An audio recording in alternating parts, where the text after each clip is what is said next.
Our Computex 2019 coverage is made possible thanks to Corsair, Patriot, EK, Typtra and Viper Gaming.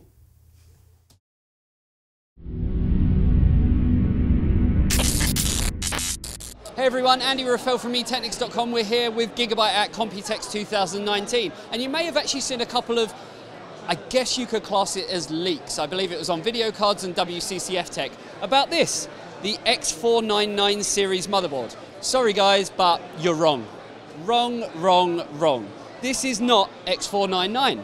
As you can see down here, it is X299. So yeah, there's been a lot of false reports going out there about this being X499 just because it says it up there. But there is a very good reason why it says it up there. So essentially there is going to be a refresh to X299, and that's in the way of kind of new processors coming out. Probably going to happen around Q4 this year, maybe even Q1, maybe geared up for kind of CES if Intel have anything to say about it. But the problem is, when they were going to do the refresh, they were going to call it X499. Hence, brands like Gigabyte kind of getting everything ready and putting a heatsink on there with the branding that says X499, but it never actually kind of was going to go with that name. Intel decided to turn around and say, look, it's just a refresh, let's just stick with X299, and that's what we've got here. So we have the X299 Designare 10G. Essentially what we have on here is two Thunderbolt ports and 10 GBE, but sorry guys, it's not X499. So for everyone who's believed the, I guess, the false news and the fake news out there, yeah, it's all a bit of a, I guess, misunderstanding. It's not X499, it most definitely is X299. We've spoken to Gigabyte about it and they've given us confirmation as well.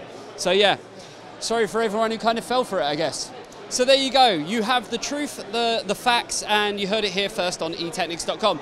And if you did like this video, you know exactly what to do. Be sure to check out the rest of our Computex 2019 coverage here from Taipei, Taiwan, and I will see you in the next one. See you later guys, bye bye.